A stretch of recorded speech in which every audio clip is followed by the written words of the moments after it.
नमस्कार, स्वागत है देवभूमि टुडे चैनल पर। तो अभी मौजूद हुए हैं आपके सामने हिमाचल प्रदेश की सुबह की ताज़ा खबरों के साथ। तो इससे पहले खबरों को जाने आपसे निवेदन है, चैनल को आप जरूर सब्सक्राइब करें। तो पेश हैं सुबह के मुख्य समाचार। अमित शर्मा ने बेटी के जन्मदिवस पर चांद पर खरीदी जमीन। हमीरपुर शहर निवासी एडवोकेट अमित शर्मा ने अपनी बिटिया के 18वें जन्मदिवस पर चांद पर जमीन खरीदी है। अमित शर्मा की बेटी तनिषा शर्मा का 18वां जन्मदिवस 8 अगस्त यानी आज है। अमित शर्मा इससे पहले अपनी छोटी बेटी के जन्मदिवस पर 1 साल पहले अंगदान करने का निर्णय भी ले चुके हैं। वहीं अंगदान के लिए लोगों को प्रोत्साहित करने के लिए उन्होंने यह निर्णय लिया था। एडवोकेट अमित शर्मा ने बेटी के लिए कुछ अलग करने की चाह में उसके लिए चांद पर 8 कनाल जमीन खरीदी है। वहीं खरीदी गई जमीन के दस्तावेज भी लॉस एंजल्स की इंटरनेशनल लूनर लैंड अथॉरिटी की तरफ से अमित शर्मा को भेज दिए गए हैं।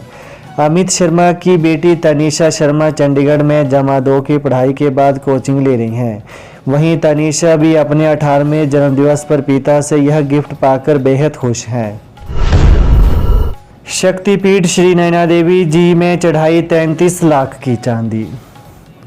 श्री नैना देवी में पिछले कल श्री नैना देवी सेवा सोसाइटी लुधियाना द्वारा लगभग 40 किलो चांदी, जिसकी कीमत लगभग 33 लाख रुपए है, माता के चरणों में भेंट की गई। इस चांदी से अब माता जी के मंदिर के मुख्य मंदिर के गर्भगृह के स्तंभ सजेंगे। सजावट और स्थापित करने का कार्य बनारस और पंजाब के कारीगरों द्वारा बखूबी किया गया है। इस पर जहां पर हनुमान जी की मूर्ति, भैरव जी की मूर्ति को श्री नैना देवी के अलावा ओम बहुत ही अच्छे तरीके से उकेरा गया है। श्री नैना देवी जी सेवा सोसाइटी लुधियाना के प्रधान बलवीर शर्मा और महासचिव राजकुमार गोयल ने बताया कि सभी श्रद्धालुओं द्वारा यह काफ़ी समय से चांदी एकत्रित की जा रही थी ताकि माता के जो स्तंभ हैं उन पर चांदी चढ़ाई जा सके। मानसून से राहत, 13 तक बारिश तो होगी लेकिन अलर्ट नहीं। 46 दिनों की अवधि में राज्य में मानसून की बारिश द्वारा मचाई तबाही के बाद अब मानसून राहत देगा। मौसम विभाग के अनुसार पिछले कल सुबह तक भारी बारिश हुई है, लेकिन आगामी दिनों में छिटपुट वर्षा होगी और किसी प्रकार का अलर्ट नहीं रहेगा। 13 अगस्त तक वर्षा तो होगी लेकिन कोई अलर्ट जारी नहीं किया गया है। राज्य में पिछले 24 घंटों में कुछ स्थानों पर हल्की से मध्यम वर्षा हुई है और न्यूनतम व अधिकतम तापमान में कोई बदलाव नहीं हुआ है। भूस्खलन के कारण कालका शिमला राष्ट्रीय राजमार्ग बंद हो गया है। NHAI बिजली परियोजना और खनन को ठहराया तबाही का जिम्मेदार, राष्ट्रपति को भेजा पत्र। जिला कुल्लू में 8 से 11 जुलाई तक हुई भारी बारिश और बाढ़ से मची तबाही के जख्म एक माह भी हरे हैं। इसके लिए हिमालय नीति अभियान ने राष्ट्रपति द्रौपदी मुर्मू का पत्र लिख इस तबाही के लिए NHAI, राज्य सरकार और पनबिजली परियोजनाओं के अवैज्ञानिक निर्माण को जिम्मेदार ठहराया है। कहा कि NHAI ने कीर्तपुर से मनाली तक अवैध रूप से जगह जगह मलबा डंप किया। सड़क हादसा, मंगेतर के साथ चंबा घूमने आया था गुरविंदर सिंह। चंबा जोत मार्ग पर तलाई के निकट कार हादसे में मारे गए महिला व पुरुष की शिनाख्त हो गई है। उनकी पहचान गुरविंदर सिंह पुत्र परमजीत सिंह निवासी गांव गांठ मोड़ रोड श्री मुक्तसर सिंह साहिब जिला मुक्तसर और कोमल कौर पुत्री सतनाम सिंह निवासी गांठ बूढ़ा गुज्जर रोड गांधीनगर श्री मुक्तसर सिंह साहिब जिला मुक्तसर के तौर पर हुई है। वहीं पुलिस ने शिनाख्त के बाद पिछले कल मेडिकल कॉलेज एवं अस्पताल चंबा में उनके परिजनों की मौजूदगी में दोनों शवों का पोस्टमार्टम किया।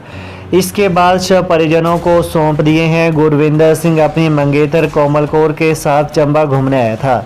इन दोनों की अगले माह शादी होने वाली थी। रविवार को खजियार से वापस लौटते समय रास्ते में कार हादसे का शिकार हो गई।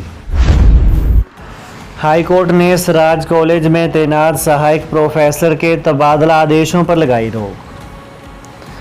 प्रदेश हाईकोर्ट ने राजकीय महाविद्यालय सराज में तैनात सहायक प्रोफेसर के तबादला आदेशों पर रोक लगा दी है। सरकार ने भूगोल विषय के सहायक प्रोफेसर डॉक्टर ख्यालचंद का तबादला राजकीय महाविद्यालय गुलेर जिला कांगड़ा को किया है। न्यायाधीश ज्योत्सना रिवालदुआ ने प्रार्थी द्वारा अपने तबादला आदेशों को चुनौती देने वाली याचिका पर सुनवाई के पश्चात उपरोक्त आदेश जारी किए। वहीं प्रार्थी के अनुसार वो राजकीय महाविद्यालय सराज के लंबा थाच में पिछले 7 सालों से भूगोल विषय के सहायक प्रोफेसर के पद पर तैनात था। इसलिए उसने विभाग को प्रतिवेदन देकर उसके सुझाए स्थानों पर स्थानांतरित करने हेतु विचार करने के आदेशों की मांग की। वहीं जब विभाग ने उसके प्रतिवेदन पर कोई कार्रवाई नहीं की तो उसने हाईकोर्ट का दरवाजा खटखटाया। वहीं कोर्ट ने विभाग को प्रार्थी के प्रतिवेदन पर कारण सहित विचार करते हुए विस्तृत आदेश पारित करने को कहा। इसके बाद शिक्षा सचिव ने 22 जुलाई को प्रार्थी के प्रतिवेदन पर निर्णय लिया और न केवल प्रार्थी के प्रतिवेदन को खारिज किया बल्कि उसे राजकीय महाविद्यालय सराज से राजकीय महाविद्यालय गुलेर जिला कांगड़ा को स्थानांतरित कर दिया। स्कूलों और कॉलेजों से दोबारा मांगी जाएगी रिपोर्ट। बारिश से अब तक 77.34 करोड़ का नुकसान। जुलाई माह से अब तक हुई भारी बारिश व भूस्खलन से स्कूलों व कॉलेजों को करोड़ों का नुकसान हुआ है। शिक्षा विभाग द्वारा बीते दिनों नुकसान की रिपोर्ट मांगी गई थी, लेकिन अभी तक विभाग को पूरी रिपोर्ट नहीं मिल पाई है। वहीं जब तक की रिपोर्ट विभाग को मिली है उसके बाद और भी नुकसान हुआ है।